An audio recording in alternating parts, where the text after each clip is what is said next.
Ok, bon, comment on fait déjà? Alors, j'ouvre mon fichier, là voilà, c'est bon, j'ai mon petit texte. Euh, ok, Audacity, c'est bon, c'est ouvert, ça va enregistrer. Bon, allez, on se concentre. Ça fait longtemps, mais ça va le faire. Bonsoir à toutes et à tous. Nous sommes le vendredi 6 janvier 2023 et le curé que je vous présente aujourd'hui est Orient Samurai Quest. Usant de la terre comme fourreau, une spirale. Ta lame décrira et les démons tu trancheras. Ce sont les arcanes de combat au sabre de l'école de Kanemaki.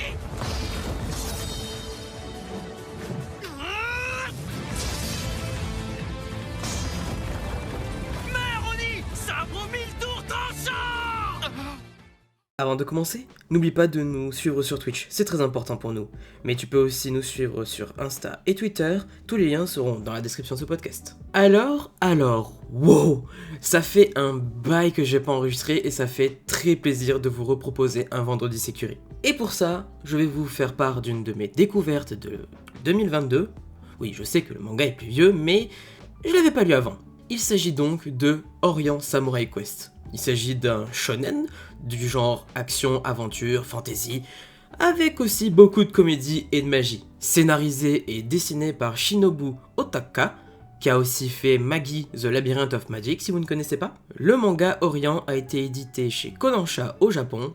Vous connaissez très sûrement Kodansha pour Air Gear, Fairy Tail, Fire Force, Ghost in the Shell ou encore Sky High Survival. Et il a été édité en France par Pika Édition, que l'on connaît pour le Mashima Universe, c'est-à-dire Fairy Tail et Dan Zero, mais aussi pour Cowboy Bebop ou encore plus récemment Blue Lock. Prépublié dans le Weekly Shonen Magazine, l'équivalent du Jump mais pour Kodansha, Orient Samurai Quest est sorti le 30 mai 2018. Comptant 17 volumes au Japon et 15 en France, Orient se targue aussi d'avoir son propre animé. Réalisé et scénarisé par Tetsuya Yanagisawa et Mariko Kunisawa, respectivement réalisatrice et scénariste de High School DxD et Kirby, sorti en 2001, Orient a été animé par le studio ACGT, qui a aussi animé des animés comme Duel Master en 2002 ou Initial D 4 Stage en 2004. Concernant sa diffusion française, il s'agit de Crunchyroll qui possède les droits. Mais bon, trêve de blabla, maintenant, résumons notre œuvre. L'histoire prend place durant l'époque Sengoku, où le Japon est dirigé par les Oni. Le peuple ignore tout de leur véritable nature car ce sont des démons, mais le peuple les prend pour des dieux. Musashi et son ami d'enfance Kojiro, deux Bushi, c'est-à-dire des valeureux guerriers luttant contre les Oni, souhaiteront donc mettre un terme à leur manigance et libérer le Japon de leurs griffes. Je n'en dis pas plus car il y a beaucoup de rebondissements dans ce manga, c'est évident pour un shonen neketsu. Donc passons à pourquoi est-ce que j'aime ce manga et pourquoi est-ce que je vous le conseille. Premièrement, il a été créé par une autrice d'un autre manga qui m'attire beaucoup et que j'aime beaucoup car j'ai lu le premier tome. Il s'agit de Magi. En effet, l'univers de Magi est très large.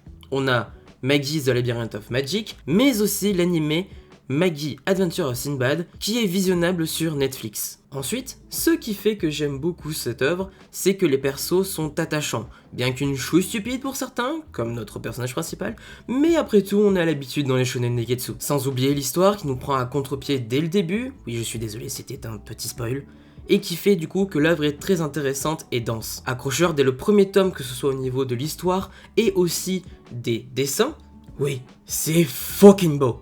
Le trait est à l'ancienne, voire traditionnel, et les doubles pages sont dantesques. Lorsqu'on en trouve une, on est juste sur le cul. Et je pense que pour conclure, je ne peux pas faire un podcast sur Orient Samurai Quest sans parler de ces couvertures magnifiques qui sont déjà très détaillées, comme peut l'être le manga, mais aussi avec un côté brillant, un peu comme on avait sur les premiers Dr. Stone. Oui, là, s'ils ont abandonné ça pour Dr. Stone, je suis triste. Et voilà, c'est tout pour Orient Samurai Quest.